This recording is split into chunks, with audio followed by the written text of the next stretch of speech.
রাত তখন গভীর। ইরানের আকাশে হঠাৎ শোনা গেল এক প্রচণ্ড বিস্ফোরণ।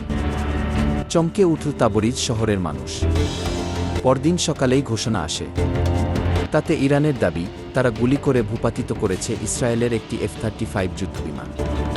শুধু তাই নয়, পাইলটকেও জীবিত আটক করেছে তারা।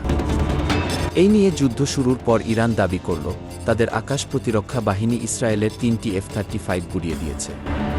ইরানের রাষ্ট্রীয় সংবাদ মাধ্যম নূর নিউজ এবং তেহরান টাইমস জানিয়েছে, সর্বশেষ ঘটনাটি ঘটেছে তাবরিজের কাছে। এর আগে আরও 2টি F-35 ধ্বংসের দাবি তারা করেছিল। একজন পাইলট নিহত, আরেকজন আটক।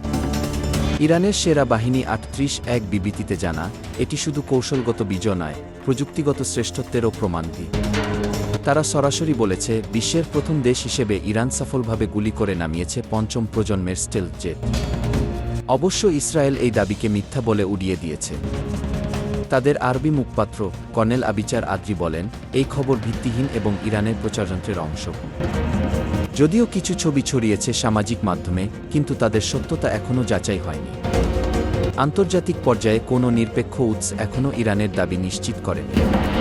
তবুও এই গুঞ্জন এমন মাত্রায় পৌঁছেছে যে মার্কিন প্রশাসনও চাপ অনুভব করছে।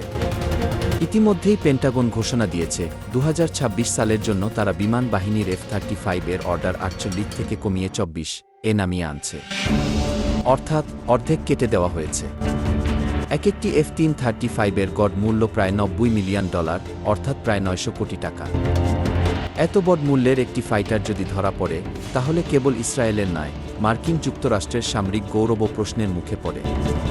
একদিকে যুদ্ধের মাঠে F-35 বারবার আঘাতের শিকার হচ্ছে বলে দাবি, অন্যদিকে প্রযুক্তিগত ও রক্ষণাবেক্ষণ ব্যয়ে সংকটে পড়েছে মার্কিন সেনাবাহিনী। 2025 সালের এক প্রতিবেদনে দেখা গেছে, এই জেটের মিশন সক্ষমতা হার মাত্র 51.5%, যেখানে লক্ষ্য ছিল 75%।